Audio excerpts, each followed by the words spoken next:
नमस्ते Anil ji. Very good evening.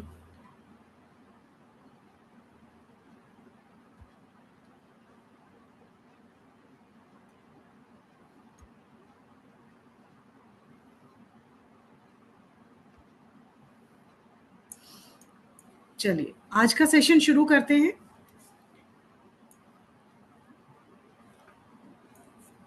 Vastu में सबसे पहले हम बेसिक लेवल पर किन चीज़ों का ध्यान रख ले जब भी आप किसी भी प्रॉपर्टी के लिए अपने लिए चुनाव करने जाते हैं, कोई भी प्लॉट खरीदते हैं, कोई रेंटेड हाउस खरीदते हैं या अपने लिए कोई घर बनाने जा रहे हैं, किसी कॉलोनी में अपने लिए घर ढूंढ रहे हैं, किसी फ्लोर पर किसी बहुमंजिली इमारत के अंदर आप अपने लिए कोई फ्लैट ढूंढने जा रहे हैं, तो उसके लिए क्या आपको बेसिकली देखना चाहिए। एज ए वास्तुविद ही नहीं, एक नॉर्मल व्यक्ति भी अपने लिए जब घर ढूंढने जाए तो इन चीज़ों का ध्यान रख सकता है।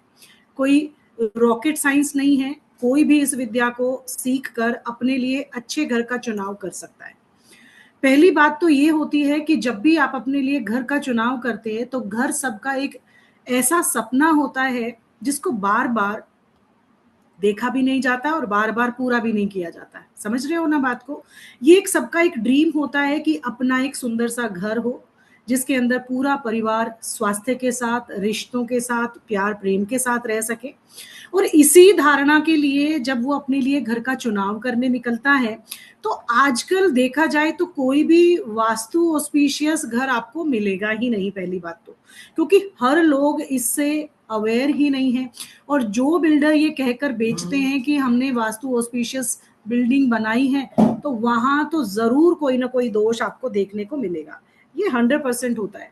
तो अगर आपको ये नॉलेज है कि आप वास्तु को इतने जानते हैं कि सामने वाला हमें बेवकूफ नहीं बना सकता, इतना वास्तु अगर सीख ले, और कोई भी जनसाधारण व्यक्ति भी, चाहे आप प्रैक्टिस कर रहे हैं, चाहे आप प्रोफेशनली इस फील्ड में हैं, कोई फर्क नहीं पड़ता, एक घर में रहने वाली महिला भी, एक गृहिणी भी, एक व्यक्ति भी, एक बच्चा भी अगर मन से इस विद्या को सीख ले तो कोई भी बड़ी बात ऐसी नहीं है कि अपने लिए जब घर ढूंढने के लिए आप जाएंगे तो वहां पर आपसे गलतियां नहीं होंगी। सबसे पहली बात तो अपने लिए घर का चुनाव करने जाएंगे तो कुछ स्पेशल बातों का ध्यान रखना चाहिए जिनसे आपसे कभी भी कोई गलती नहीं होगी, और घर का चुनाव ऐसा हो जाएगा आपसे, जब आप उसमें प्रवेश करेंगे, रहने जाएंगे, तो उसका वास्तु आपने पहली नजर में काफी हद तक रिजॉल्व कर लिया। क्योंकि सारी चीजें हर जगह मिल नहीं सकती, किसी भी वास्तु में सारे वास्तु दोष खत्म नहीं किए जा सकते, ये प्रकृति का नियम है।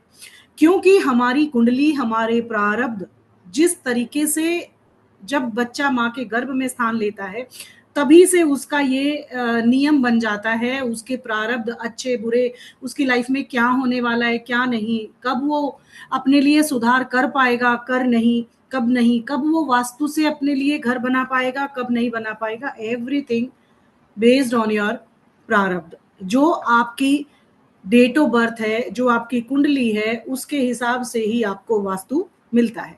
अगर आप अभी इस विद्या के साथ जुड़े हैं तो कहीं ना कहीं कॉस्मिकली आपके अंदर वो चेंज आना होगा, आपके परिवार में वो चेंज आना होगा जिसकी वजह से आपको एक अच्छा वास्तु मिल सके और आपके लाइफ में अभी तक जो भी प्रॉब्लम्स चल रही थी उनसे आपको छुटकारा मिलना होगा। तो ये समय आ गया है। अब उस समय का चुनाव करते हुए बेसिक प्रिंसिपल अगर हर व्यक्ति को पता चल जाए तो क्या उसके लिए ये प्रॉफिट होगा, क्या उसके लिए एक बैलेंसिंग वास्तु ढूंढना आसान हो जाएगा? यस और नो? आप क्या इससे समझ पा रहे हैं कि अगर एक बेसिक नॉलेज ही हर व्यक्ति को हो जाए तो क्या बिल्डर आपको बेवकूफ बना पाएंगे? क्या सामने वाला हमें ये कह पाएगा कि हमने तो अपनी बिल्डिंग वास्तु के हिसाब से बनाई है तो उसके चार्ज भी वो एक्स्ट्रा कर रहा होगा? तो वो तरीके की धारणा हमारे सामने नहीं रख पाएगा। अगर आप वास्तु के बारे में इन बेसिक प्रिंसिपल्स को भी अगर आपने देख लिया तो अच्छे घर का चुनाव आप कर सकते हो, चाहे रेंटल अपार्टमेंट हो या अपने लिए किसी भूमि का चुनाव करना हो, कोई प्लॉट खरीदना हो, कोई खेत खरीदना हो, कोई बहुत बड़ा भूमि का टुकड़ा खरीदना हो, तो कहीं पर भी आप ये लागू कर सकते हैं। ये जो प्रिंसिपल हैं ये हर जगह पर लागू होते हैं।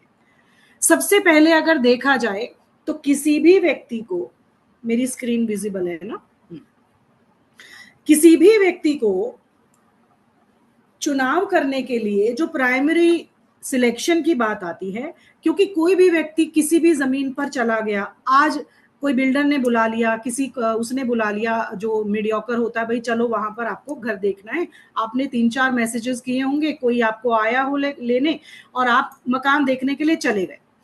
तो आपने क्या देखा कि सबसे पहले जब भी आप अपने लिए मकान का चुनाव कर रहे हैं तो सबसे पहले याद उसकी शेप देखिए। फर्स्ट नंबर पर उसकी शेप मैटर करती है।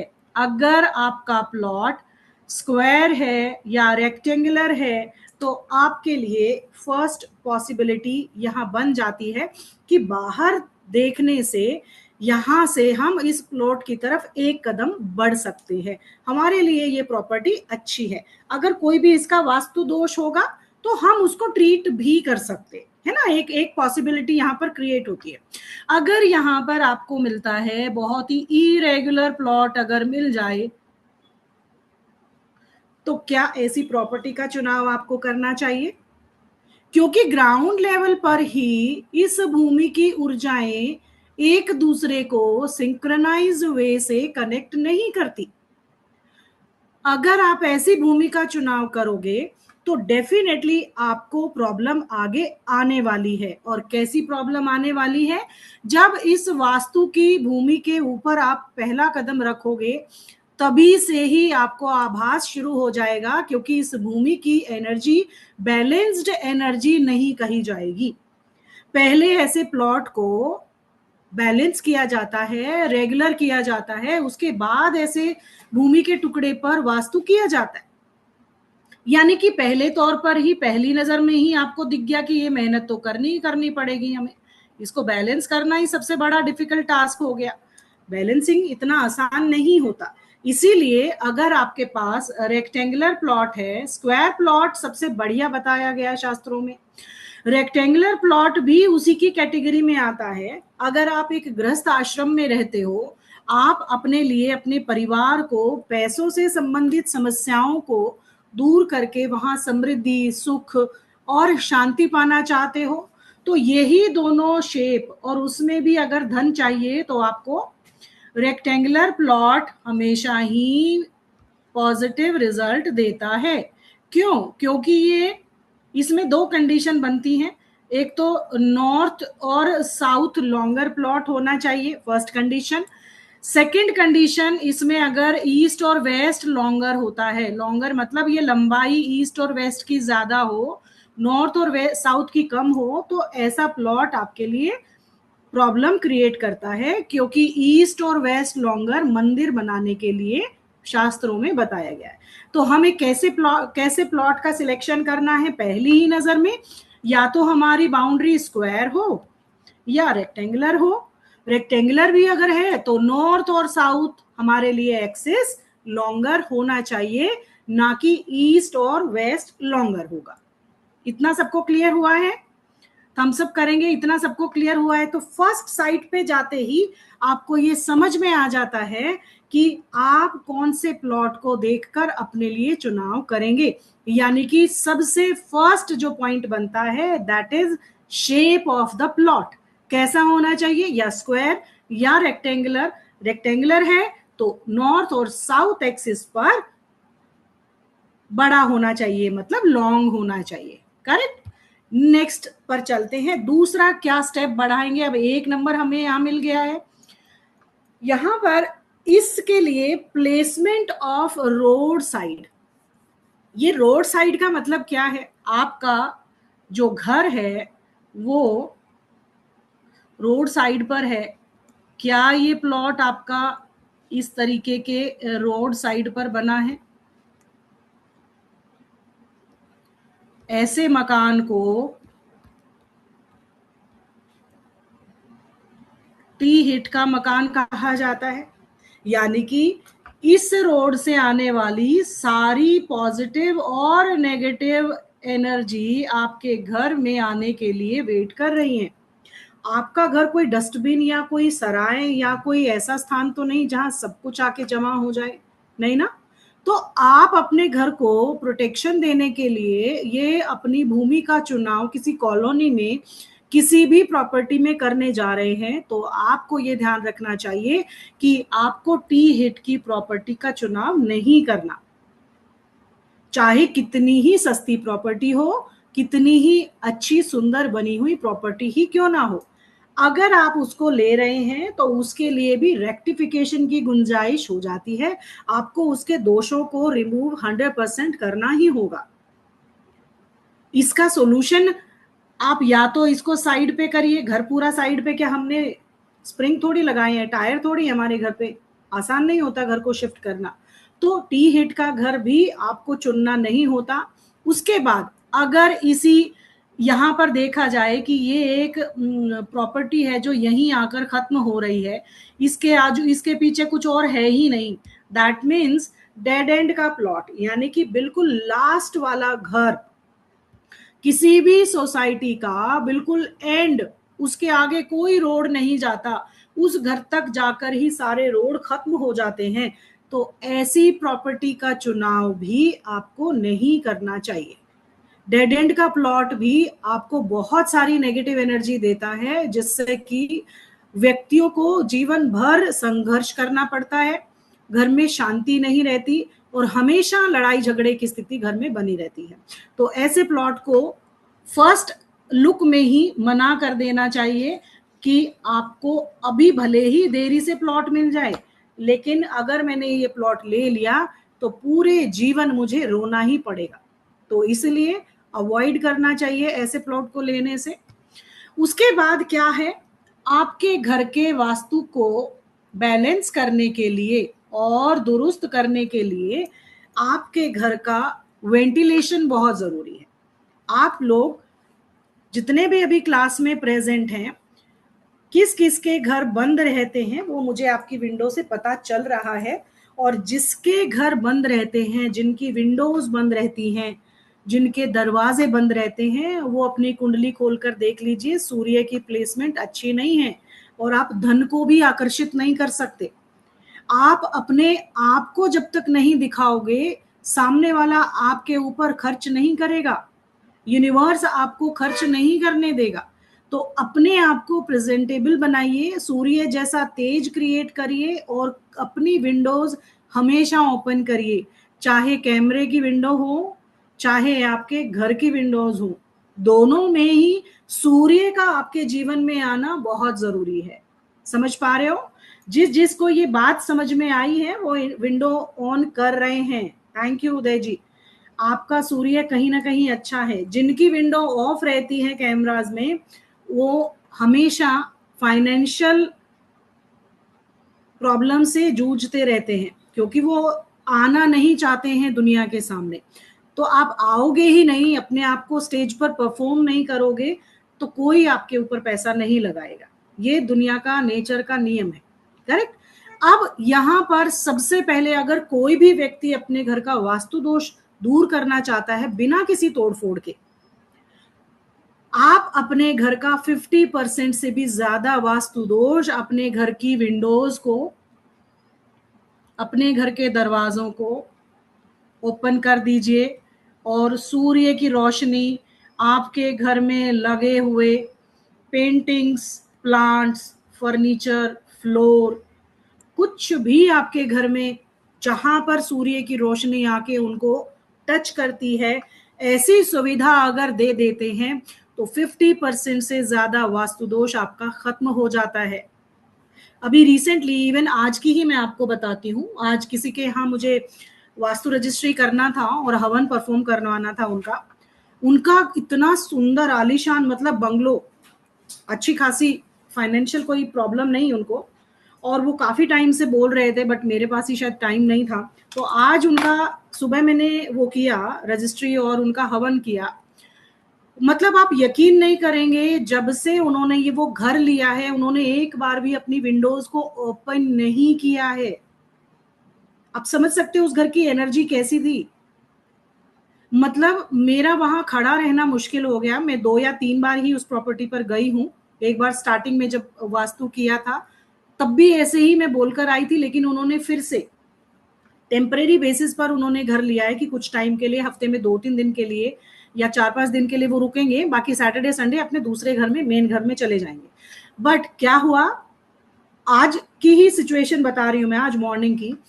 वहां पर हमने कल वास्तु रजिस्ट्री किया, आज उसका विसर्जन करने जाना था। तो मतलब वहां की विंडोज ओपन होते ही, और पहला इंसिडेंट तो ये हुआ, जो मेरे एग्जिस्टिंग स्टूडेंट है वो समझ जाएंगे वास्तु रजिस्ट्री का मैजिक क्या है। अपने आप उनका एक दरवाजा खुला हुआ पाया गया। सुबह जब हम गए, बिल्कुल क्लोज था पूरा घर, अपने आप एक खुला हुआ दरवाजा मिला। किसकी वजह से मिला? क्योंकि नेगेटिव एनर्जी को पलायन करना था, निकलना था वहां से। तो एनर्जीज आपके घर की खुद ब खुद रास्ता बना लेती हैं जब आप इस तरीके की सुविधा देते हो। पहले मैंने जाते ही उस घर के विंडोज ओपन किए, दरवाजे ओपन किए। जैसे ही सनराइज हुआ, मतलब बिल्कुल पहली गोल्डन रेशो के टाइम की ही बात बता रही हूँ, पहली सारी किरणें उनके बेडरूम में आ रही है। नॉर्थ ईस्ट ओपन है, इतना सुंदर ब्यूटीफुल हाउस है, लेकिन एनर्जी की वजह से वहां रुकने का मन ही नहीं कर रहा था। ये है पावर सूर्य की। अगर आप अपने किसी भी प्रॉपर्टी की बात हो, चाहे मल्टी स्टोरी बिल्डिंग में रह रहे हो, चाहे आपका खुद का मकान हो या रेंटेड अपार्टमेंट में हो, फर्स्ट काम आप उठते ही नियम बना लीजिए। अगर आप ब्रह्म मुहूर्त में उठते हैं, जब चिड़ियां चहचहाती हैं, तो गोल्डन रेशो वाला रेज आपके घरों में आता है। यानी कि सूर्य की जो गोल्डन रेशो वाली डिवाइन एनर्जी की पहली रोशनी, जो उसके उगने से 2.5 घंटे पहले की रोशनी आपके घर के अंदर प्रवेश करती है, तो उस रोशनी से जो जो चीजें आपके घर में स्पर्श में आती हैं, टच में आती हैं, उन सब का एक परसेंटेज ऑफ एनर्जी आपकी लाइफ में रिफ्लेक्ट होता है। आपके घर में लगी हुई पेंटिंग्स आपको एनर्जी देती हैं। जिन सोफा पे या जिन चेयर्स पे आप बैठते हो, उन पर सूर्य की रोशनी इंपैक्ट डालती है। जो कारपेट है, जो फ्लोरिंग है, जो टेबल है, जो प्लांट्स आपने लगाए हैं, चाहे बालकनी में हो या आपके घर के अंदर ही क्यों ना हो, उन सब का एक रेशो आपके जीवन में डेफिनेटली आता ही आता है। क्या करना है एज ए रेमेडी? सुबह उठते ही, जब भी आपकी ब्रह्म मुहूर्त में आंख खुल जाए, तब से लेकर 9 बजे तक की या 10 बजे तक की रोशनी आपके घरों में आनी ही आनी चाहिए। आप 15 दिन लगातार मेरे कहने से कर लो, कोई और दोष नहीं मिलेगा। जितना कि आपका एनर्जीज वहां स्टक होने से आपका दिमाग कैसे खुलेगा, आपकी सोच बदलेगी, आपका देखने का नजरिया बदलेगा, आपका समाज में रुतबा चेंज होने लगेगा। क्यों? क्योंकि सूर्य को आपने अपने घर में स्थान दिया, उस डिवाइन एनर्जी को आपने अपने घर में स्थान दिया, राइट? और आप ये मान लीजिए, अगर कहीं से भी 1 इंच भी अगर आप वास्तु से जुड़े हुए हैं, तो वास्तु सिर्फ और सिर्फ सूर्य और चंद्रमा की गणना पर आधारित है। बिना सूर्य और चंद्रमा की दूरी के कोई भी वास्तु कंप्लीट नहीं होता है। सूर्य ईस्ट से उगता है और वेस्ट में छुप जाता है। यहां से चंद्रमा उगता है और ओवरनाइट यहां तक आता है, फिर सूर्य यहां से उगता है और इधर आ जाता है। तो यही जो परिक्रमा करते हैं, इन्हीं से ही हमारे दिन रात बनते हैं। इसी वजह से वास्तु में, ओरिएंटेशन में, आपके घर के अंदर कहां पर क्या बनना चाहिए, सूर्य पर आधारित है। आपके घर का रंग रोगन कैसा होना चाहिए, सूर्य के रंगों पर आधारित है। आपने देखा है कभी? ये आपका साउथ, सॉरी ईस्ट है, ये आपका ईस्ट साउथ ईस्ट है, ये साउथ ईस्ट है, ये साउथ है, ये साउथ वेस्ट है और ये वेस्ट है। आपने देखा है सूरज जब यहां से चलता है तो वैसे ही रंगों का प्रयोग हमें साउथ में, साउथ ईस्ट में, साउथ वेस्ट में रंगों का चुनाव बताया गया है। साउथ का कलर क्या है? रेड फैमिली कलर है। है कि नहीं? तो सूरज में क्या लाल रंग होता है ना? सूरज में 7 रंग होते हैं, 7 रंगों में रेड कलर होता है ना? साउथ वेस्ट जो कि अर्थ एलिमेंट को बताता है, साउथ वेस्ट का रंग है गोल्डन है, येलो है। क्या ये दोनों भी रंग सूर्य में पाए जाते हैं? ऑब्वियसली पाए जाते हैं। इसी वजह से जब सूर्य की रोशनी आपके घर के चारों तरफ होती है तो आप भी वैसे ही रंगों का चुनाव करते हो। शास्त्रों में वैसे ही रंगों की बात कही गई है। अब यहां से वेस्ट से लेकर देखें तो नॉर्थ वेस्ट, यहाँ पर white, of white, grey, black यानी कि क्लाउड्स के कलर आ जाते हैं। नॉर्थ की बात करें तो यहाँ वाटर एलिमेंट है। नॉर्थ ईस्ट यानी कि थोड़े से कूल कलर यहाँ पर आते हैं। वेस्ट से लेकर यहाँ तक, ईस्ट नॉर्थ ईस्ट तक कूल कलर की कैटेगरी आती है, और ईस्ट से लेकर वेस्ट तक वार्म कलर की कैटेगरी आती है। तो ये सारी धारणा सूर्य की रोशनी डिसाइड करती है। अब किसी ने पूछा है, उदय जी ने पूछा है, गोल्डन टाइम के बारे में पूछ रहे हो, गोल्डन रेस के बारे में पूछ रहे हो। गोल्डन रेशो का मतलब होता है जब सूर्य सुबह ईस्ट से उगता है, 90 डिग्री ईस्ट से सूर्य का उदय होता है, राइट। लेकिन ये 90 डिग्री ईस्ट में हमें दिखाई देता है। इसके उगने से भी 2.5 घंटे पहले की जो रोशनी होती है, जब कहते हैं ना बिल्कुल ब्रह्म मुहूर्त वाली रोशनी, जब चिड़ियों और बर्ड्स को कैसे पता चल जाता है, जानवरों को पता चल जाता है ना सुबह हो गई, वो वाला समय उसकी पहली रोशनी नॉर्थ ईस्ट और ईस्ट नॉर्थ ईस्ट में फॉल करती है। क्योंकि पूरी रात जब सूर्य साधना करता है तो उसकी पहली रोशनी की किरण साक्षात शिव के चरणों में उदय करता है। नॉर्थ ईस्ट में साक्षात शिव और शक्ति, पुरुष और प्रकृति संयोग में अर्धनारीश्वर स्वरूप में विराजमान होते हैं, जिससे सूर्य की पहली रोशनी उनके श्री चरणों में अपना प्रणाम देती है। इसीलिए नॉर्थ ईस्ट में मंदिर बनाओ ना बनाओ, यहाँ की भूमि ही मंदिर बनने योग्य है, मंदिर जैसी हो जाती है, डिवाइन हो जाती है, पवित्र हो जाती है। क्योंकि सूर्य की रोशनी और जियोपैथिक एनर्जी जब यहाँ पर जुड़ती हैं तो एक क्रिएशन होता है, एक पॉजिटिव एनर्जी का उदय होता है, एक केमिस्ट्री को चेंज कर दिया जाता है जो जियोपैथिक और कॉस्मिक अलाइनमेंट पर आधारित है। और क्या होता है उसकी वजह से, ये जो हिस्सा है हमारे घर का नॉर्थ ईस्ट जो है वो इतना पवित्र हो जाता है कि ये स्थान ही पूजनीय हो जाता है। मंदिर बनाओ या मत बनाओ कोई फर्क नहीं पड़ता। इसीलिए क्या कहा गया, मंदिर बनवा दो यहाँ पे।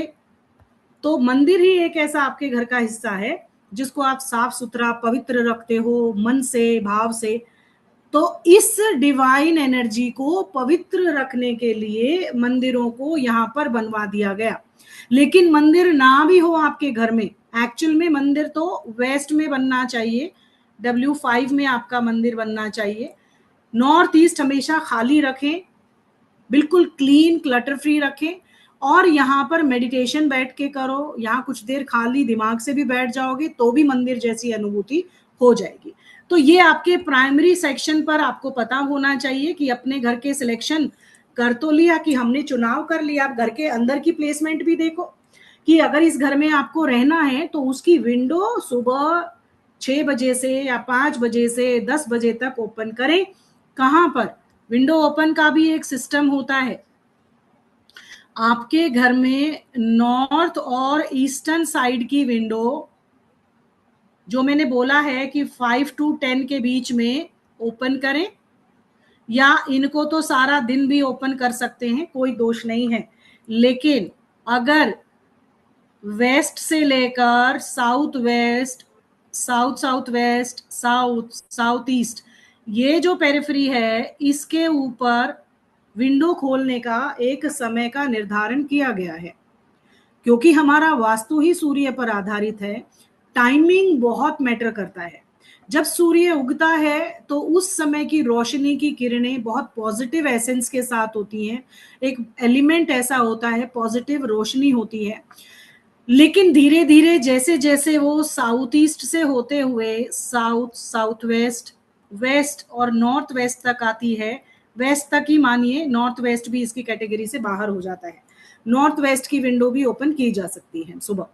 अब यहाँ पर जो ये रेशो है ये बताती है आपको कि 5 से 10 बजे तक का तो टाइम आपके लिए ठीक है, खोलना चाहिए। वो तो आप यहाँ की भी खोलो, हर जगह की खोल दो, घर के चारों ओर के खिड़की दरवाजे चाहे किसी भी जोन में हो, आप सुबह 5 से 10 बजे खोल दो।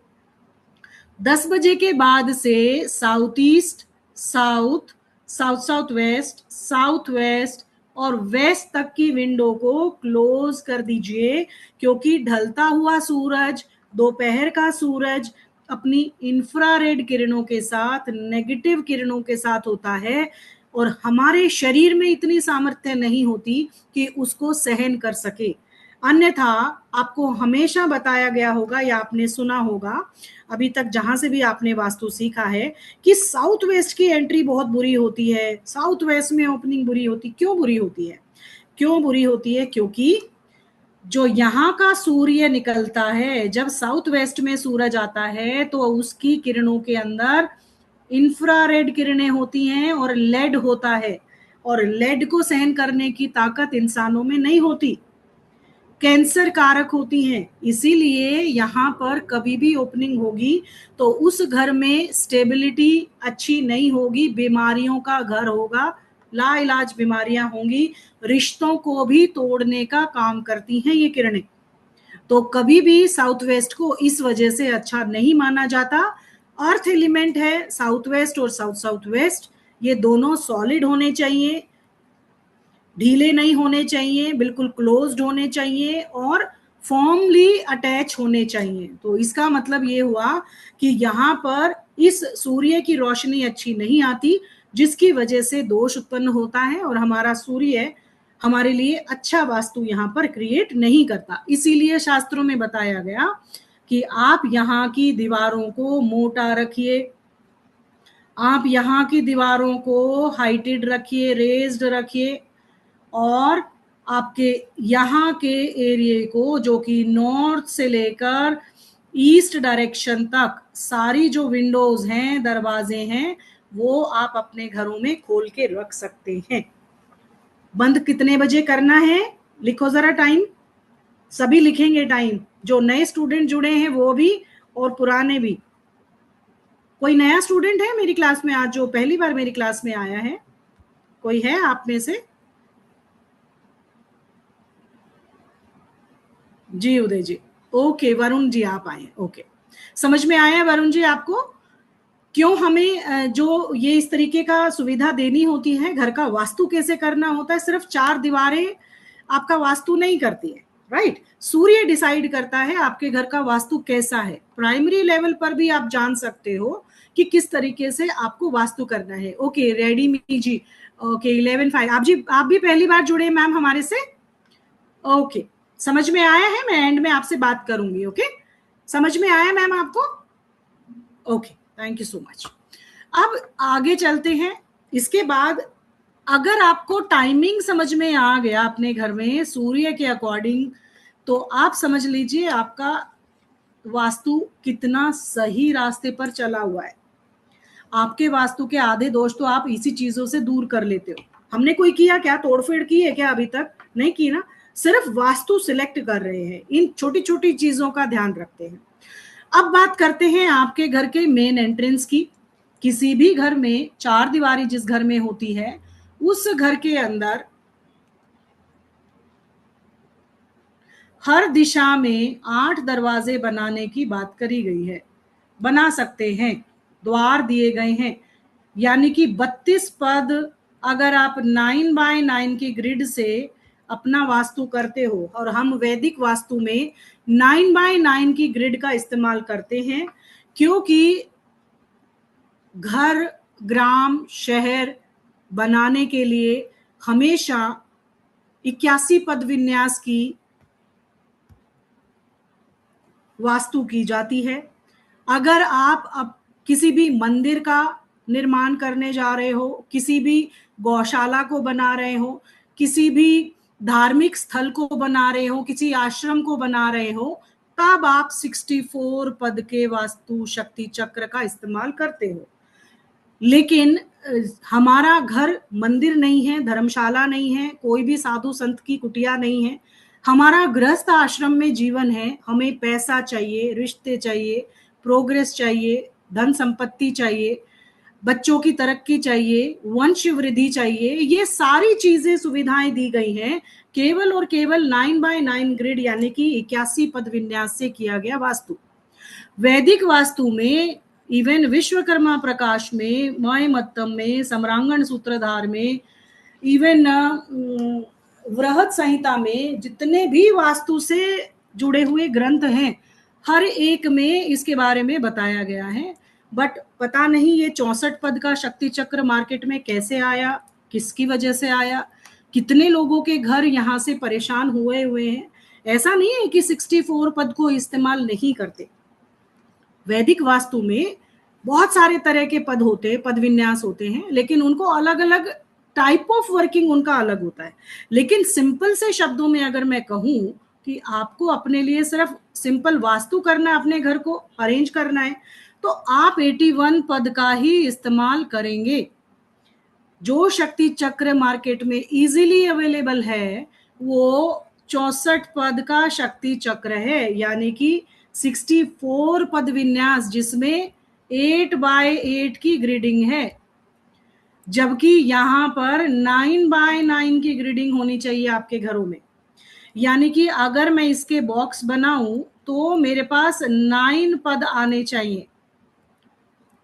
ठीक है, अब इसके अंदर ये ऑड नंबर के बारे में बात करता है, और अगर 9x9 के ग्रिड बनाते हैं तो ब्रह्मा को सेंटर ऑफ द हाउस में 9 पद मिलते हैं, जो कि सबसे ज्यादा पद ब्रह्मा एनर्जी को मिलते हैं। ब्रह्मा जिसका बड़ा होगा एनर्जी उतनी ही ज्यादा होती है। ब्रह्मा जिसका एक्सपैंड करेगा, 9x9 के ग्रिड में ब्रह्मा पद है और 64 पद में सिर्फ 4 ही पद मिले हैं ब्रह्मा को, तो 9 ज्यादा है कि 4 ज्यादा है? ऑब्वियसली 9 ज्यादा है। ब्रह्मा हमारे पास ज्यादा होने से ऑटोमेटिकली हमारे घर के अंदर जो गृहस्थ आश्रम की जरूरतें हैं वो सभी पूरा करने में हेल्प करता है। लेकिन इवन नंबर का अगर ब्रह्मा होता है तो यहां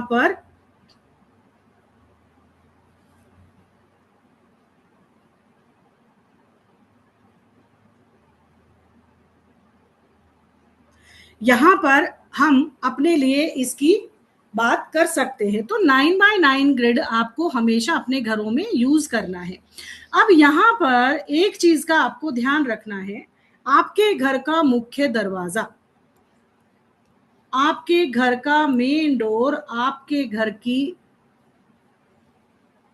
जैसे आपका चेहरा होता है वैसे ही आपके घर का दरवाजा होता है। आपको आपके फेस से ही सब जानते हैं या गर्दन के नीचे से देखकर पहचानते हैं? ऑब्वियसली हर किसी का फेस अलग है। अब देखो आपकी विंडोज में मैं आपको देख रही हूँ, अभिजीत जी का फेस अलग है, आरती जी का अलग है, अनिल जी का अलग है, दीप्ति जी का अलग है, मेरा अलग है, ज्योति जी का, जगदीश जी का, है ना, शिवाजी का और दास जी का, वरुण जी का, सबके फेस अलग अलग है ना हमारे। क्यों?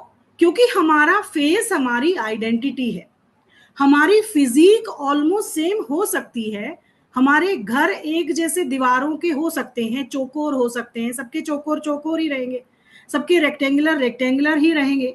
लेकिन अगर उसका दरवाजे की बात करें तो दरवाजा उसकी पहचान होता है। किसी भी घर की पहचान उसका दरवाजा। दरवाजा देखते ही आप बता सकते हो सामने वाले के घर के अंदर क्या चल रहा है। कैसे? क्योंकि पुराने समय में और आज के समय में अगर देखा जाए तो दरवाजा पहले चौखट हुआ करती थी। आज और कल में कितना डिफरेंस आ गया है। पहले कितनी चौखट हुआ करती थी चारों तरफ और वुडन का बनाया जाता था। आज क्या कर दिया है हमने? त्रिखट कर दिया है, यानी कि नीचे वाले हिस्से को बिल्कुल खत्म कर दिया है। सिर्फ ये बाउंड्री होगी, ये होगा और ये होगा। यानी कि पहली मिस्टेक तो हमने यही कर दी। इसकी वजह से हमारे घरों में जितनी भी नकारात्मक और पॉजिटिव ऊर्जाएं हैं, वो सभी के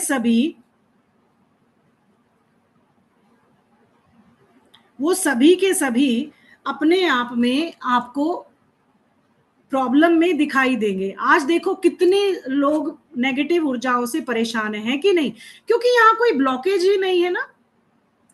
कोई भी, चाहे किसी को अंदर आपके यहाँ आना हो, नेगेटिव एनर्जी हो, कोई एनिमल हो, कोई इंसेक्ट हो, इजीली एंटर कर जाएगा, कोई दिक्कत ही नहीं है। बेशक आप बिल्कुल नीचे तक का दरवाजा बना दो। कहने का मतलब है, जो पुराने समय में हमारे जो पूर्वज थे, उनके अंदर इतनी ज्यादा नॉलेज थी, वो कोई एवं ही कोई ऐसे रूल बना के नहीं गए हैं। उसके पीछे एक साइंस है, उसके पीछे एक भाव है, एक गहरी सोच है। जब भी आप अपने घर के दरवाजे को देखो, आज के बाद देखिएगा, हमेशा पहले 2 पल्ले के दरवाजे हुआ करते थे, राइट। आज कितने हो गए हैं? आज सिर्फ 1 पल्ले का दरवाजा हो गया है। ये आपका लेफ्ट नोस्ट्रिल है। आपका एक नोज है कि 2 नोज है? मतलब नोस्ट्रिल आपका एक है कि 2 है? नोज तो एक है, हमारे पास दरवाजा तो एक है। ये आपके नोस्ट्रिल हैं, ये आपके नोस्ट्रिल हैं। बाद में, ये आपके नोस्ट्रिल हैं। इन नोस्ट्रिल में श्वास आपको लेने के लिए, ये आपका लेफ्ट नोस्ट्रिल है, ये राइट है। श्वास आपका दरवाजा इन दरवाजों से लेता है। लेकिन आज क्या हो गया? आज हमने बना दिया एक ही पल्ले का दरवाजा। फैशन है ना, मॉडर्न है ना हम लोग आज। ये दरवाजा हमने बनाया, एक ही नोस्ट्रिल से हमारा घर जिंदा है। अगर लेफ्ट वाला दरवाजा बनाया तो एक ही नोस्ट्रिल है आपके पास, श्वास लेने के लिए आपके घर के पास, दूसरा नहीं है। अगर आपका लेफ्ट डोर बनाया है, लेफ्ट हैंड साइड पर डोर ऐसे ओपन होता है, तो आपके घर में बहुत ही, कहते ना, कफ से रिलेटेड प्रॉब्लम ज्यादा मिलेंगी। व्यक्ति बहुत ही ठंडे स्वभाव का हो जाएगा। कहने का मतलब है कि जहां पर अग्रेशन चाहिए वहां का अग्रेशन नहीं दिखा पाएगा।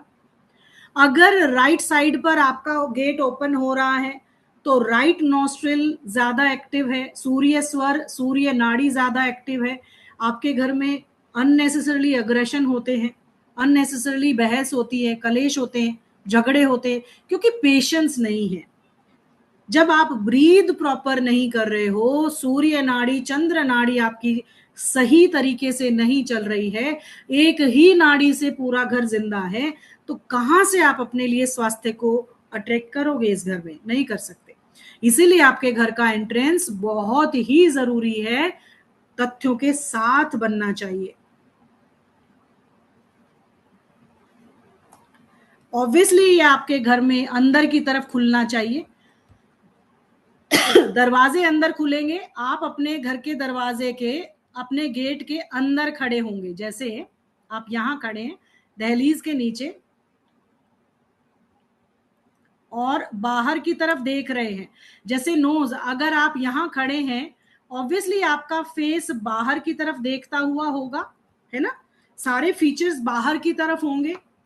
तो ऑब्वियसली घर के अंदर खड़े होके दरवाजे को देखिए कि कौन सा आपका ओपन हो रहा है, राइट या लेफ्ट। ऐसे देख बाहर से भी सकते हैं, उसमें कोई ऐसा चेंज होने वाला नहीं है। बाहर से करेंगे तो भी आपको आइडिया आ ही जाएगा कि मैं कौन से हाथ से दरवाजा खोल रहा हूं, वो डिपेंड कर लेता है। तो यहाँ पर लेफ्ट और राइट आपको समझ में आने के बाद, जब आप अपने लिए दरवाजे का चुनाव करते हो तो लेफ्ट और राइट नोस्ट्रिल का ध्यान जरूर रखिए। अब यहाँ पर आपका नोस्ट्रिल, चलो श्वास हो गया, ठीक है, नोज बन गया। आपके दोनों दरवाजे आपके लिए नोज का काम करते हैं, राइट। आपके दरवाजे के दोनों तरफ पहले जमाने में एक इस तरीके की सुविधा दी जाती थी, जिसमें शाम को एक दीपक जलाया जाता था। इवन आज भी कुछ घरों में ऐसे झरोखा हो सकता है बनाया हुआ हो, ठीक है। ये क्या होती थी, जब गोधूली बेला में जब दीपक जलाया जाता था तो आपके घर के आसपास जो भी नेगेटिव एनर्जी घूमती थी पॉजिटिव, तो ये उसकी आंखें बन जाती थी आपके घर की, और कोई भी नकारात्मक ऊर्जा आपके घर में प्रवेश नहीं कर पाती थी।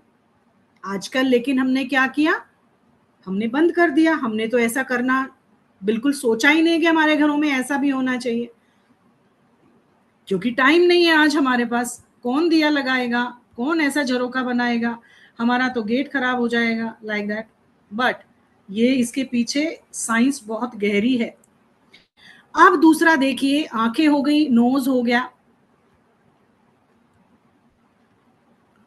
अब बात कर लेते हैं आपके कान।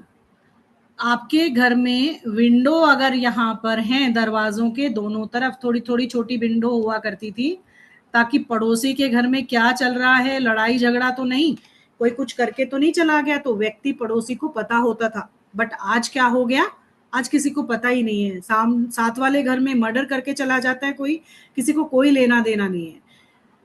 ह्यूमैनिटेरियन ग्राउंड पर भी लोग एक दूसरे को भूल गए हैं। क्यों? क्योंकि वो भाव ही खत्म हो गया है, वो एसेंस ही खत्म हो गया है। आपके घर की विंडोज आपके घर के बच्चों को रिप्रेजेंट करती हैं।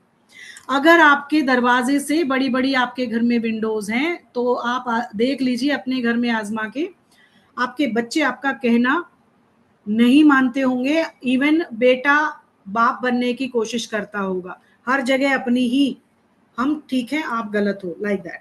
ये बिहेवियर कहाँ से आया? एनर्जी से आया। किसकी एनर्जी से? वास्तु की एनर्जी से। इसलिए भूमि ऊर्जा कोई छोटा मोटा काम नहीं है। वास्तु कोई नॉर्मल सब्जेक्ट नहीं है कि ये कोई एवं ही काम कर लेता है, नहीं, ये 100% एनर्जी पर काम करने वाला विषय है। अब इसके दौर पर जब हमने देखा, ये आंख हो गया, ईयर हो गया, अब हमारे लिप्स की बात कर लेते हैं। हमारा दरवाजा भी खाना खाता है। हम दिवाली पर, दशहरा पर, किसी भी जगह पर देखें, अपने दहलीज को डेकोरेट करते हैं ना, रंगोली बनाते हैं। यस और नो? कौन कौन बनाता है आप में से? कोई साउथ इंडिया से है क्या? यहाँ तो बहुत अच्छा कल्चर है, सभी सुबह सुबह अपने घरों के बाहर रंगोली बनाते हैं, चाहे बिल्कुल एक कमरे का घर हो।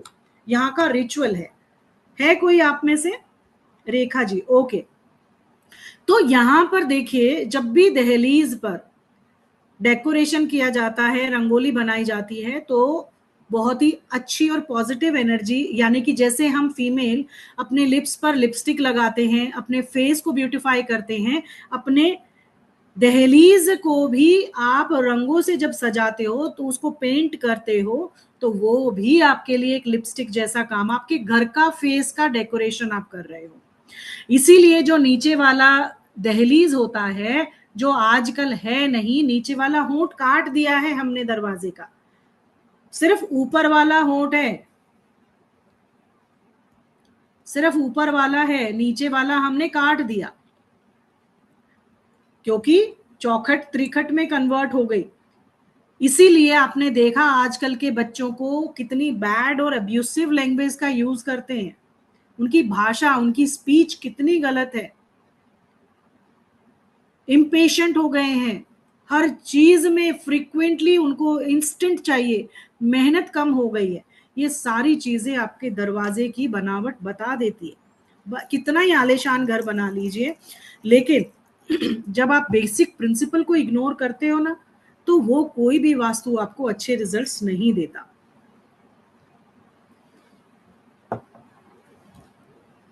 अब अगर बात करें, लिप्स हो गए हमारे, ऊपर वाला तो है, नीचे वाला नहीं है। अब क्या करेंगे? हमारे टीथ भी होते हैं, तो दरवाजे के भी दांत होते हैं। इसीलिए पुराने टाइम में भी जब दहलीज स्थापना की जाती थी, तो 16 गोमती चक्र नीचे और 16 गोमती चक्र ऊपर की दहलीज में स्थापन किया जाता था। 16 और 16 ही ऊपर, तो हमारे दांत कितने होते? 32, राइट? कनेक्ट कर पा रहे हो वरुण जी? समझ में आ रहा है शिवाजी? ओके। उसके बाद आपके घर में आपके दहलीज का नोज हो गया, टीथ हो गया, लिप्स हो गया, आईज हो गया, ईयर्स हो गया, अब बच गया उसका फोरहेड। जैसे हमारा माथा होता है, आपके घर का भी फोरहेड होता है। और आपके घर का मेन एंट्रेंस आपके घर के अंदर के बाकी दरवाजों के जैसा नहीं होता, नहीं बनाना चाहिए। मेन एंट्रेंस ही आपका ऐसा बनना चाहिए।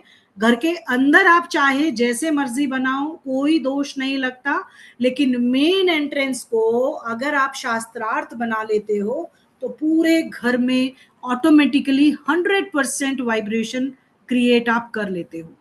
दहलीज और आपका मेन एंट्रेंस बाकी घर के अंदर के दरवाजों से टोटली डिफरेंट होता है।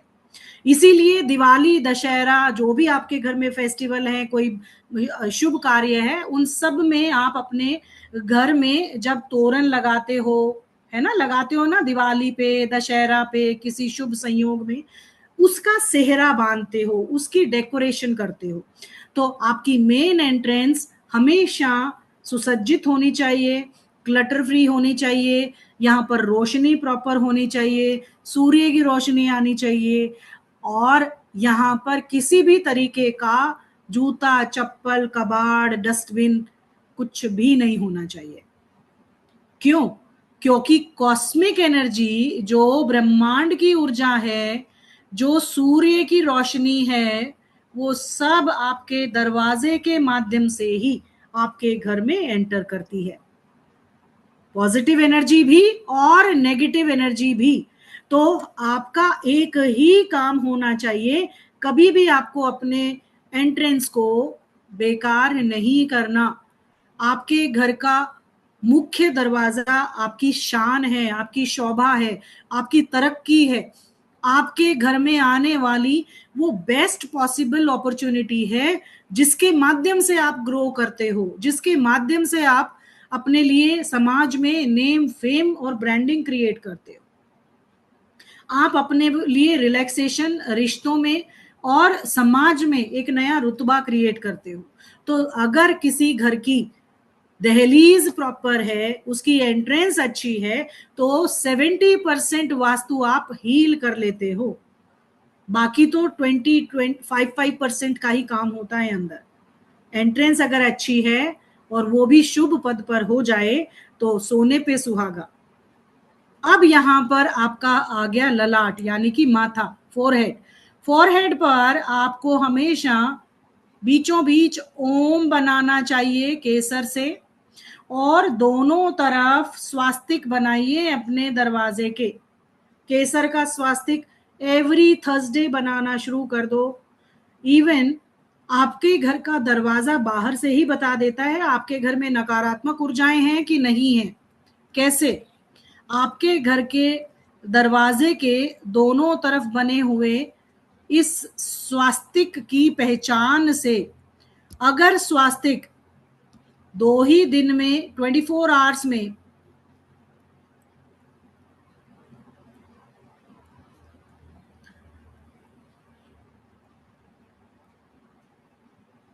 वैनिश हो जाता है, यानी कि मिट जाता है, तो समझ लेना उस घर के अंदर नकारात्मक ऊर्जाएं हैं, पहले से ही हैं, और स्वास्तिक ही है जो उन नेगेटिव एनर्जी को निकालने की पावर रखता है। तो वैदिक वास्तु में हमारे ये ऑस्पिशियस सिंबल हैं, ये पावरफुल सिंबल की तरह काम करते हैं।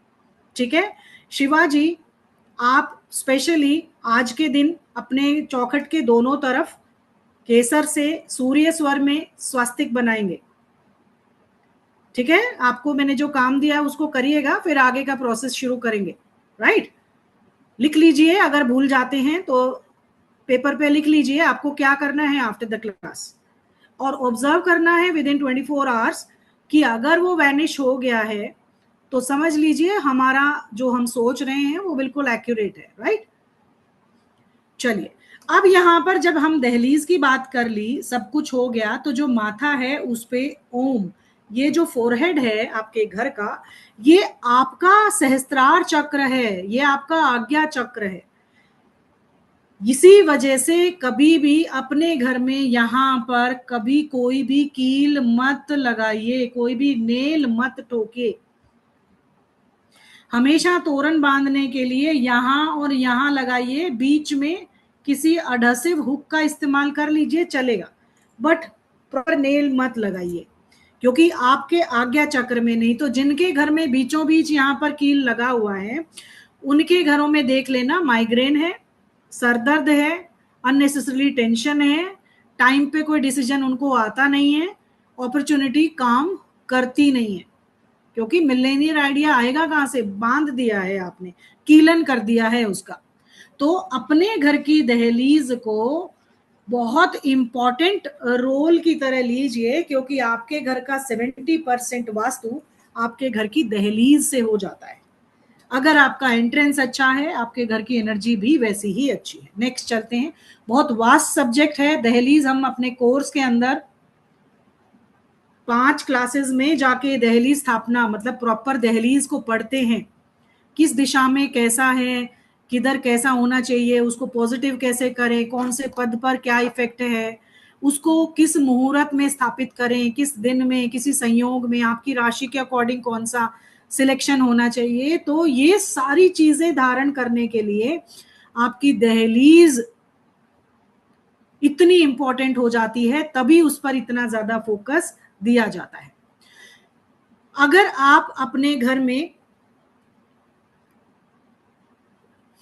नॉर्थ ईस्ट दिशा को देखें, आपकी एंट्रेंस के बाद आपके घर की नॉर्थ ईस्ट डायरेक्शन अगर बैलेंस्ड है, आपके घर की नॉर्थ ईस्ट अगर बैलेंस्ड है, ये ईस्ट है, ये नॉर्थ है, ये साउथ है और ये वेस्ट है।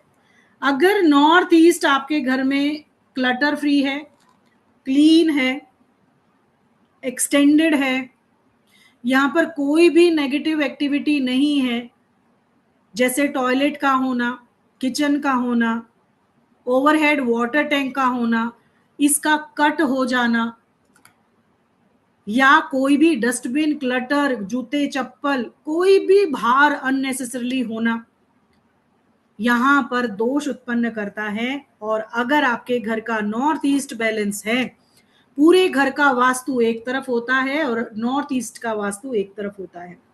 जैसे आपके घर की दहलीज 70% वास्तु करती है, वैसे ही बाकी का वास्तु नॉर्थ ईस्ट अपने आप संभाल लेता है। अगर इंडिविजुअल देखें, इसको भी अलग से 70% नंबर दिए जा सकते हैं, क्योंकि नॉर्थ ईस्ट जिसके घर का बैलेंस्ड है, बाकी घर में कोई भी दोष हो, आप उसको दोष मुक्त कर लोगे। लेकिन अगर नॉर्थ ईस्ट में ही दोष है, तो कितना ही वास्तु कर लीजिए, आप 100% रिजल्ट नहीं ले पाओगे। इतना इंपॉर्टेंट है। क्यों? क्योंकि ये वास्तु पुरुष का हेड होता है। हमारा ब्रेन, हमारा हेड जैसे काम करता है, आपके घर का भी ब्रेन यही है। अगर वो नहीं तो कुछ नहीं। पागल व्यक्ति कभी भी अपने जीवन को नॉर्मल लाइफ की तरह नहीं जी सकता। सेम एज आपके घर का वास्तु अगर हेड नहीं है, तो आपके घर का वास्तु आप कितना ही पॉजिटिव कर लीजिए, नहीं होगा, कुछ ना कुछ दोष रहेगा ही रहेगा। बट अगर नॉर्थ ईस्ट का दोष आपने मुक्त कर दिया, तो बाकी को आप बहुत जल्दी सॉल्व कर लेंगे। यूं प्रॉब्लम, क्योंकि दिमाग चल रहा है ना, प्रॉब्लम तो आप फाइंड कर ही लोगे। प्रॉब्लम पता है, रीजन पता है और ट्रीटमेंट पता है, हो गया सॉल्यूशन। लेकिन अगर नॉर्थ ईस्ट में दोष हुआ, तो सॉल्यूशन ही नहीं मिलेगा, ट्रीटमेंट के लिए सोच ही नहीं पाओगे, वो जगह ढूंढ ही नहीं पाओगे, और बेसिक चीज यानी कि पहला थॉट आ ही नहीं पाएगा। This is the reason behind that कि नॉर्थ ईस्ट आपका क्लटर फ्री हो, बड़ा हो, कोई दोष ना हो, ओपन हो और साफ सुथरा हो। ठीक है ज्योति जी, आप समझ रहे हो? ज्योति जी, ज्योति शाह जी, आप समझ पा रहे हो? ओके। अब चलते हैं बेडरूम में। बेडरूम में पूरा फोकस, सिंपल बेडरूम आपके घर में कहीं पर भी हो सकता है। सबसे ज्यादा जो रोल प्ले करता है वो आपका बेड पोजीशन। अगर आपके घर में बेड है और उसकी फेसिंग सही नहीं है, तो आप कितना ही आलीशान घर बना लीजिए, आप पीसफुल सो ही नहीं पाएंगे। बेडरूम में एक ही काम करने के लिए जाते हैं, रिलैक्सेशन के लिए, पीसफुल नींद के लिए। अगर उसमें भी आपने हेड पोजीशन को ध्यान में नहीं रखा तो आप अच्छे से नींद नहीं ले पाएंगे। फर्स्ट थिंग, हमेशा नॉर्थ पोल और साउथ पोल की बात की जाती है। आपके पैर नॉर्थ पोल होते हैं और आपका जो नॉर्थ में नॉर्थ पोल है और साउथ में साउथ पोल है, वैसे ही पोजीशन आपके बेड की होनी चाहिए कि आपका जो हेड है, हमारे सिर पर नॉर्थ पोल होता है और पैरों में साउथ पोल होता है। आपने देखा होगा बैटरी माइनस और प्लस सेल ही लगते हैं बैटरी में, कभी माइनस माइनस प्लस प्लस कोई भी बैटरी चालू नहीं होता, राइट। तो यहां पर आपके हेड में अगर नॉर्थ पोल है और यहां पर सिरहाना मेरा साउथ पोल है, तो दोनों में अट्रैक्शन हुआ ना, नॉर्थ पोल साउथ पोल। अगर मेरे पैरों में साउथ है और यहां पर ऑलरेडी नॉर्थ पोल है, तो दोनों में अट्रैक्शन हुआ ना। तो यही पोजीशनिंग सबसे बेस्ट शास्त्रों में बताई गई है। उसके पीछे का रीजन यही है, आपके घर का मतलब अर्थ का एक्सिस, यानी कि नॉर्थ पोल और साउथ पोल एक्सिस जो एनर्जी कंटेन करते हैं, जो मैग्नेटिक फील्ड तैयार होती है, वो वैसे ही होती है। या तो आप साउथ में हेड करेंगे या आप ईस्ट डायरेक्शन में अपना सिर करेंगे, क्योंकि ईस्ट सूर्य की दिशा है और आपके पैर वेस्ट की तरफ होंगे। कभी भी अगर आपने इस सोने की पोजीशन और टॉयलेट की पोजीशन हमेशा सेम होती है, ये ध्यान रखना। टॉयलेट सीट भी अगर आप लगाओगे तो भी आपका यही सिस्टम रहेगा। अगर साउथ में टॉयलेट है फेसिंग टूवर्ड्स नॉर्थ, अगर नॉर्थ में टॉयलेट सीट है तो फेसिंग टूवर्ड्स साउथ, करेक्ट। कभी भी ईस्ट और वेस्ट फेसिंग आपको टॉयलेट सीट नहीं बनानी चाहिए, क्योंकि सूर्य है जिसने पूरे वास्तु को बनाने की पावर है, क्या उसकी तरफ या उस पर हम मल त्याग करेंगे? क्या नेगेटिव एक्टिविटी करेंगे? क्या नहीं करेंगे। कितना ही बड़ा वास्तुविद बोले, किसी की बात सुनने की जरूरत नहीं है, कुछ अपना ब्रेन भी इस्तेमाल किया करो, समझ गए। कोई भी आपको एवं में बेवकूफ बना के नहीं जा सकता। जिस सूर्य से पूरा वास्तु बनता है उसकी पावर आप देखो क्या है। नहीं तो जिसके घरों में ईस्ट फेसिंग टॉयलेट है या ईस्ट में टॉयलेट है वेस्ट फेसिंग, उनके घरों में, उनके सोसाइटी में नेम फेम को आप चेक कर सकते हो कैसा है, ठीक है। आपका समाज से जुड़ाव खत्म हो जाता है, आप अकेले इंसान बच जाते हो। तो कभी भी ये पोजीशनिंग नहीं करना। सोते हुए आप ईस्ट और वेस्ट कर सकते हो, लेकिन टॉयलेट के लिए कभी भी ये सुविधा मत देना अपने घरों में। अब चलते हैं नेक्स्ट, और क्या ध्यान रख सकते हैं। अब आप अपने घर के अंदर बेडरूम देख लिया आपने कि चलो बेडरूम ठीक है, हम यहाँ पर अपना बेड इधर लगा लेंगे। और अब हम देखते हैं किचन के बारे में। किचन आपके घर का अग्नि तत्व होता है, और ये अग्नि तत्व अगर बैलेंस हो जाए तो आपके घर का पूरा वास्तु आप बैलेंस कर लेते हो। क्योंकि पंच तत्वों में आपके घर में 5 तरह के तत्व होते हैं, हर दिशा का अपना एलिमेंट होता है। East, south east, south, south west, west, north west और नॉर्थ ईस्ट। क्लियर।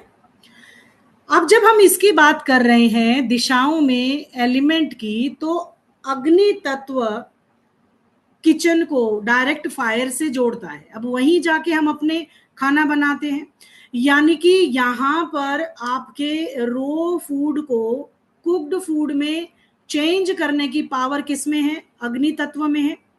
अग्नि तत्व अगर बैलेंस्ड है तो आपके जीवन में एक ट्रांसफॉर्मेशन क्रिएट करने का जो माध्यम बनता है, यानी कि कच्चे खाने से पके हुए खाने की जो यात्रा है वो किसने पूरी करवाई? अग्नि तत्व ने, फायर एलिमेंट ने आपको कच्चे खाने को पका के दिया, तभी आपका डाइजेशन अच्छा हुआ। नहीं तो हमेशा ही कच्चा खाते रहोगे तो भी हम बीमार पड़ जाते हैं। हमें बैलेंस्ड फूड खाना चाहिए, पका हुआ फूड हमें ज्यादा सूट करता है। अब यहां पर देखा जाए तो ये भी गणना सूर्य पर ही आधारित है। आपके घर का अग्नि तत्व बैलेंस, अग्नि तत्व मतलब क्या? आपके घर का किचन। आपके घर का किचन किसी भी जोन में हो सकता है, लेकिन वहां पर जैसे सूर्य की अपनी एक डिसिप्लिन लाइफ है, समय पर उगना, समय पर छिपना। आपको क्या लगता है, क्या सूर्य किसी के भी कहने से उगता छिपता है क्या? प्रकृति में कुछ भी होता रहे, इसको किसी से कोई लेना देना नहीं। कोई तूफान आए, कोई धरती डूब, कुछ भी, धरती डूब जाए, कुछ हो जाए, ये भी तो आकाश में ही है ना। हम अपने प्लेनेट अर्थ पर हैं, धरती डूब भी जाएगी ना तब भी इसने ऐसे ही उगना है। हमें सिर्फ दिखना बंद होगा, इसका रूटीन चेंज नहीं होगा। कहने का मतलब है ये नियमबद्ध तरीके से काम करता है, डिसिप्लिन रहता है। अगर हम भी, और समय का बड़ा पाबंद है, अगर आपके घरों में ईस्ट में किचन है तो अगर आपने सुबह 6 बजे से 9 बजे तक खाना बना लिया तो ईस्ट की किचन भी आपको दोष नहीं देगी, क्योंकि उस समय सूरज ठंडी रोशनी के साथ है, बैलेंस हो जाएगी ये अग्नि और ये अग्नि बैलेंस हो जाएगी। लेकिन धीरे धीरे जैसे ही साउथ ईस्ट में आता है और साउथ में आता है, तो यहां तक आते आते, साउथ में आता आता प्रचंड उसकी ऊर्जा हो जाती है, और अग्नि अगर होगा तो इम्बैलेंस क्रिएट होगा। अब यहां पर साउथ ईस्ट में सबसे अच्छा किचन को बताया गया है। क्यों? क्योंकि साउथ ईस्ट में जब सूर्य की किरणें आती हैं तो उस समय पर सूर्य की किरणों में जो मिठास है, जो एसेंस है, जो गोल्डन तत्व आता है, वो भोजन में मिठास और स्वाद को क्रिएट करता है। इसीलिए साउथ ईस्ट की किचन बहुत अच्छी बताई गई है शास्त्रों में, क्योंकि यहाँ का जो अग्नि तत्व है, यहाँ का जो अग्नि तत्व है वो बहुत बैलेंस्ड है। सूर्य की रोशनी भी जब यहाँ पड़ती है तो वो रोशनी क्रिएट करती है जो आपके लाइफ में एक स्पार्क, एक पहले जीवन की रोशनी की तरह, जिससे आप धन अर्जित करते हो, कैश फ्लो को बढ़ाने वाली ऊर्जा की तरह काम करती है। तो ये वो तत्व यहाँ पर जनरेट होता है जिससे आप पैसा कमाते हो। इसलिए अगर साउथ ईस्ट की किचन है और वो बैलेंस्ड है और प्रॉपर मैनर में है तो आपके घर का अग्नि तत्व बैलेंस्ड है। और कहाँ कहाँ बनाई जा सकती है किचन? साउथ ईस्ट में, वेस्ट में, दो ही जगह पर अच्छी है, लेकिन फिर भी आपको अपने घर का एरिया देखकर उसको बैलेंस करना चाहिए। कितना डायमेंशन है, किस तरीके के रंगों का चुनाव कर रहे हो, बहुत सारी चीजें इसके अंदर जुड़ जाती हैं। बट एक सिंपल से शब्दों में, आपके घर का किचन साउथ ईस्ट में हो तो अच्छा है, बहुत अच्छा है, क्योंकि यहाँ अग्नि तत्व बैलेंस हो गया। उसके बाद हमारे पास जो एक और एस्पेक्ट निकल कर आता है, that is slope of your house. अगर किसी भी प्रॉपर्टी का, प्लॉट का, फ्लैट का, आपके हाउस का स्लोप अगर सही है तो आपकी प्रॉपर्टी का चुनाव सही है।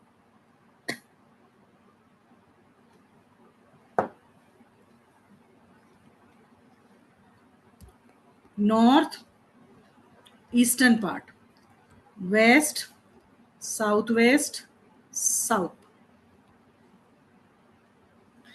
ये जो एरिया है ये आपके किसी भी प्लॉट का ब्रह्म स्थान है। हमेशा आपके घर में ढलान नॉर्थ, नॉर्थ ईस्ट और ईस्टर्न पैटर्न पर ही होनी चाहिए। कभी भी अगर आपको ऑपोजिट स्लोप मिल जाता है तो आपके घर की ऊर्जाएं शिफ्ट हो जाती हैं, जो आपके घर का सबसे बड़ा वास्तु दोष बन जाती हैं। कितनी ही आप ऊपरी तौर पर पेंटिंग लगा लो, कितने ही अच्छे फर्नीचर लगा लो, कितना ही आलीशान बना लो, आपका आधार अगर सही नहीं है, आपकी नींव में ही प्रॉब्लम है, तो आपका फाउंडेशन आपको नीचे गिराने में इनफ है। अगर आपका slope towards north, north east और ईस्ट की तरफ नहीं है ऑपोजिट है, अगेंस्ट पॉजिटिव प्रिंसिपल है। वेस्ट में, नॉर्थ वेस्ट में, साउथ वेस्ट में, साउथ में या साउथ ईस्ट की तरफ है, तो समझ लेना आप किसी भी घर का वास्तु आप ठीक नहीं कर सकते। ये आपको सुविधा पहले ही देख लेनी चाहिए, क्योंकि इसके बिना कोई भी ओरिएंटेशन जब आप करोगे उसमें 100% रिजल्ट आप नहीं दे सकते। तो स्लोप हमेशा ध्यान से चेक करके अपने घर के लिए सिलेक्ट करें, अपने क्लाइंट के लिए करें या खुद के लिए करें, तो बहुत जरूरी हो जाता है। और लास्ट, आज की क्लास के लिए आपके घर का ब्रह्म स्थान कैसा है। आपके घर का ब्रह्म स्थान अगर पॉजिटिव है तो आप अपने लिए बहुत अच्छे वास्तु को क्रिएट करते हो। पुराने समय में ओपन टू स्काई का प्रावधान था, लेकिन आजकल ऐसा नहीं है, जिसकी वजह से आपके घर की बालकनीज ने वो स्थान ले लिया। तो मैक्सिमम बालकनी बनाइए, मैक्सिमम ओपनिंग रखिए, अपने घर के ब्रह्म स्थान को हमेशा खाली रखिए, क्लटर फ्री रखिए, हमेशा ऊर्जा दीजिए वहां पर। एवरी थर्सडे आप 2 चम्मच दूध में थोड़े से केसर के पेटल्स डालकर इस स्थान पर स्प्रिंकल करना शुरू कीजिए, नहीं तो हाथ से, हथेली से ऐसे लेपन करना शुरू कीजिए। क्या होगा, जैसे ये आपका, हमारे नाभि के अंदर ऑयल डाला जाता है और मसाज किया जाता है ना, बैलेंस करने के लिए शरीर की ऊर्जाओं को, सेम आपके घर के शरीर, आपके घर की जो ऊर्जाएं हैं, इसमें 2 चम्मच दूध में कुछ पेटल्स केसर की डालकर यहाँ पर मसाज कीजिए एवरी थर्सडे, और आपके घर की ऊर्जाएं चैनलाइज हो जाएंगी, जो रुके हुए काम हैं वो चलने लग जाएंगे। ये रेमेडी है आपके ब्रह्म स्थल को कैसे आपने ट्रीट करना है। बहुत बार ऐसा होता है छोटी जगह पे पॉसिबिलिटीज नहीं होती हैं, दीवारें आ गई हैं, कोई पिल्लर आ गया है, कोई कॉलम आ गया है, कोई गड्ढा, वही दोष होते हैं ब्रह्म स्थान के। कोई भी टॉयलेट आ जाना, ये सारे दोष हैं। दोष है तो ऑब्वियसली ट्रीटमेंट भी है, ट्रीटमेंट डेफिनेटली हम कोर्स में करेंगे, लेकिन बेसिक प्रिंसिपल में अगर किसी को देखने जाना है, अपने लिए घर का चुनाव करना है, तो इस चीज को जरूर देखें कि अगर ब्रह्म स्थान पे, जैसे इस वाली प्रॉपर्टी में देख रहे हो जो पिक्चर में दिखाई दे रही है आपको, देखो आजकल तो बनाने लगे हैं फिर से वापस ऐसे ही, यहां से डायरेक्ट सनलाइट आ रही है।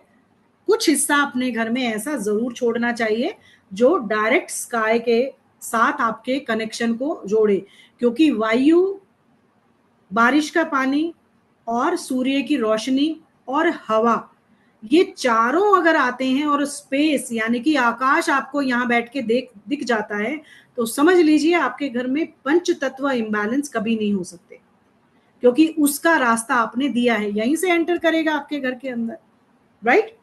So this is all about for today's class. अगर किसी का कोई क्वेश्चन है आज की क्लास के रिगार्डिंग, यू कैन आस्क, और फीडबैक भी आप दे सकते हो कि कैसी लगी आपको क्लास। जो नए स्टूडेंट आज हमसे पहली बार इस चैनल में जुड़े हैं, उनसे डेफिनेटली हम बात करना चाहेंगे।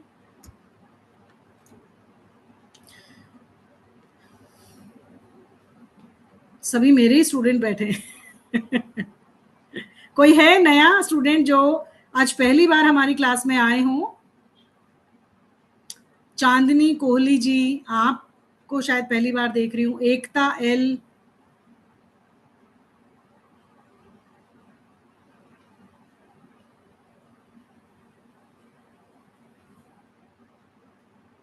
नाइन पद में करेंगे तो ऑड ऑटोमेटिकली आ गया ना सर। ब्रह्म स्थान में 9 पद दिए गए हैं ब्रह्मा की एनर्जी को, 81 पद विन्यास में, लेकिन अगर 64 पद के शक्ति चक्र से करोगे तो आपको 4 ही पद मिलते हैं, वो इवन नंबर हो गया, ऑड नंबर तो 9 है। Thank you Ranjan ji, thank you Chandni ji. कोई क्वेश्चन है किसी का? ओके जी जी, Realme 11 I am Shobha Sahni कीजिए जी। शोभा साहनी। अच्छा मैम, ऐसा है कि अगर फ्लो घर का नॉर्थ ईस्ट से साउथ तक जाता हो तो क्या होगा? Like north east on higher level and the slope is going down to south. Sorry, I don't understand your question properly actually. थोड़ा सा अच्छे से बात, मतलब समझ आपने नहीं पा रही बताया ना, फ्लो जो घर का होता है, नॉर्थ स्लोप। ईस्ट का लेवल ऊपर हो और साउथ में नीचे जाता हो ढलान, तो क्या करना चाहिए उसके लिए? मैम उसके लिए तो बहुत वास्तु है, बहुत ही, उसका तो ट्रीटमेंट ही टोटल अलग होता है। आप कोर्स में आइए, डेफिनेटली आपको सिखाएंगे। थोड़ा सा एक क्लास में अभी कुछ शब्दों का वो ट्रीटमेंट नहीं है। मैंने कहा ना, स्लोप अपने आप में बहुत बड़ा दोष है किसी भी घर का।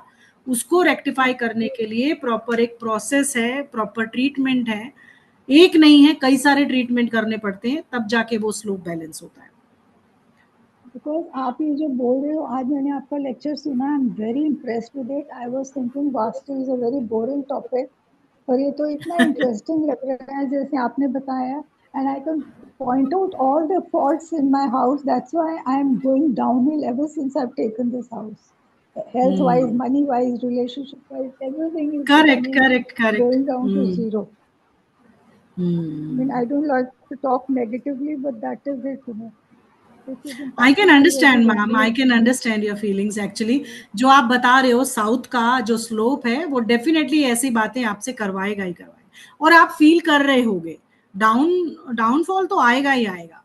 बहुत सारी Now, चीजें मिलती अगर हैं। आपका एंट्रेंस है वो भी आपको दोष दे रहा होगा। किसके घर पर नाम से आपने प्रॉपर्टी लिया है, आपके नाम से है। आपकी दहलीज हाँ स्थापना जी, है, आपके नाम से है। बहुत सारी चीजें हाँ मैटर करती हैं जी। जी। But if you go to a Vastu consultant, he can rectify, he can help. Definitely ma'am, बहुत सारी चीजें हैं, बट किसी से भी करोगे तो दुनिया भरी पड़ी है। किसी वैदिक एक्सपर्ट्स को नहीं ही मैम, अप्रोच किसी कीजिए। से नहीं। I know you only now because I've अच्छा understood your system. नहीं, So मैं तो I'm कह रही हूँ, requesting. अगर आपको इंटरेस्ट है तो आप सीखिए ना, खुद करिए। जो काम आप कर सकते हैं मैं भी।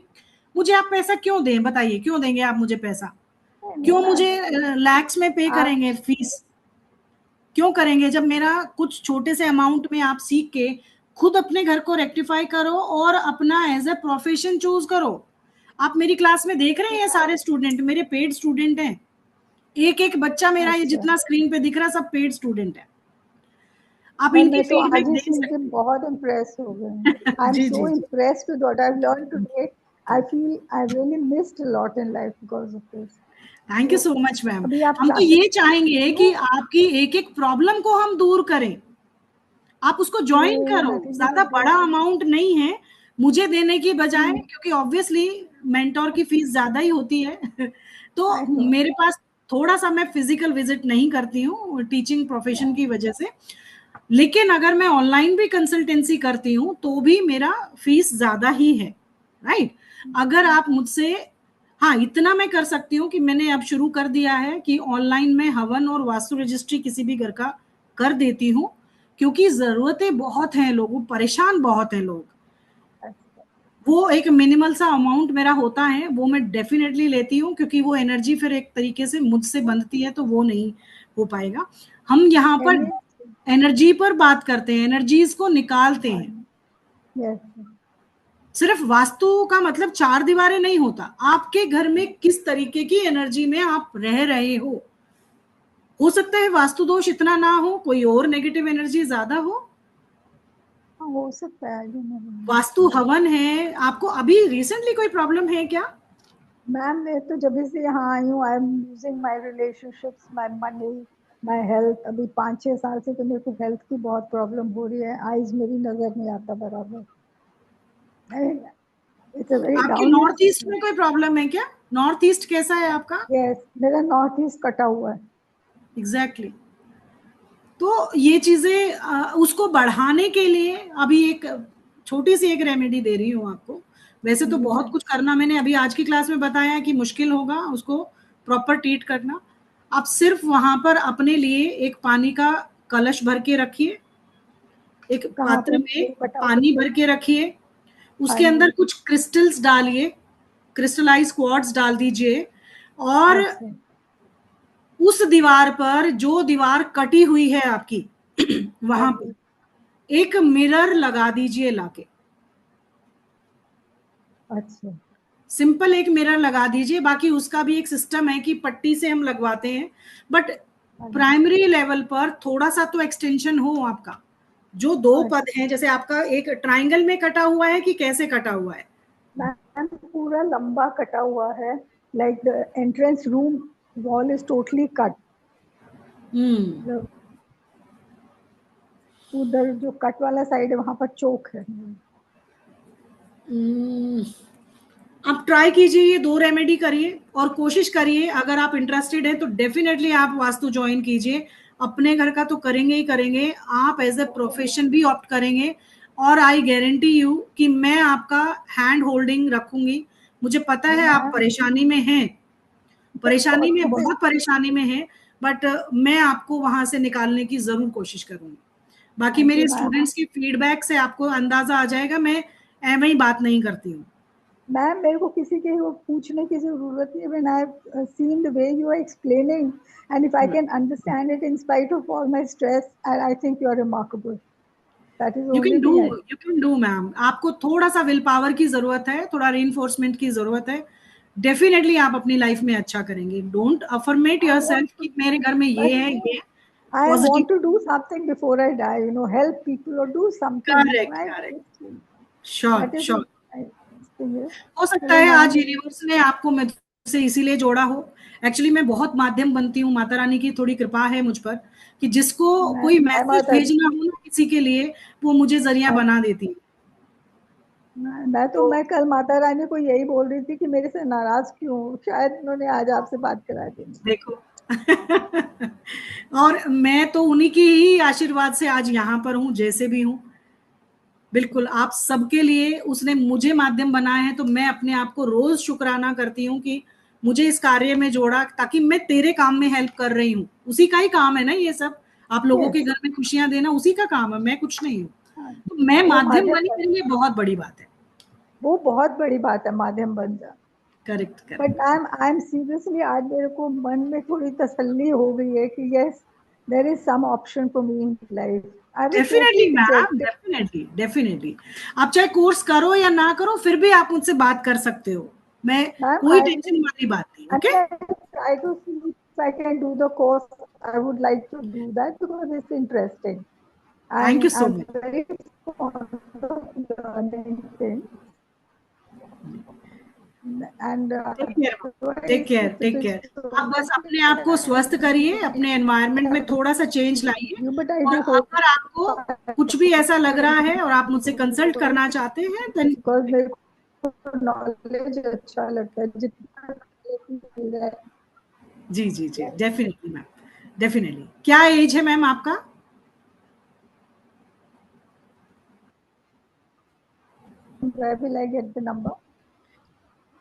मेरा ग्रुप में अभी फ्लैश हो रहा है, शायद रुचि शर्मा के नाम से, आप वो नंबर ले सकते हैं ग्रुप में।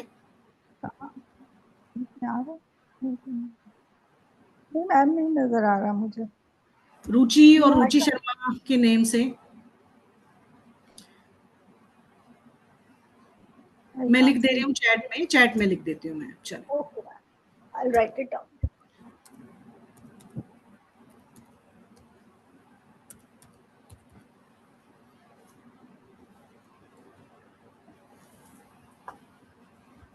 फाइव 512 लास्ट में। Okay ma'am 5 sorry,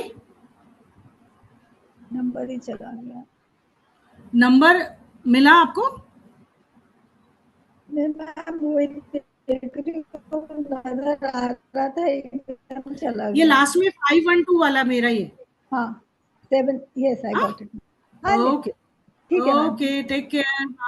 yes ma'am, thank you so much. Take care ma'am. Thank you, thank you. आपने तबीयत ठीक कर दिया। God bless you so much. जी, किसी और का कोई क्वेश्चन है अभी? एंड आई एम सॉरी, याद है शिवाजी, भूल तो नहीं मैंने टाइम लिया। शिवाजी ठीक हो? भूल तो नहीं गए क्या करना है?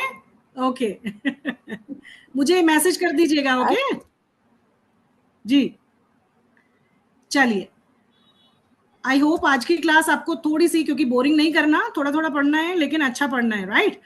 कल हमारी मास्टर क्लास आ रही है यंत्रा मंत्रा और वास्तु रेमेडीज के लिए, जिसका सेकंड मास्टर क्लास है, और परसों से वो क्लास स्टार्ट हो रही है। जिसने अभी तक एनरोल नहीं किया है वो एनरोल कर लीजिएगा।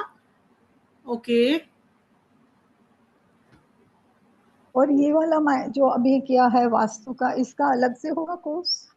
ये मैम अभी जुलाई में मेरा नया सेशन आ रहा है डेली 12 बजे, और अभी ऑलरेडी सैटरडे संडे चल रहा है।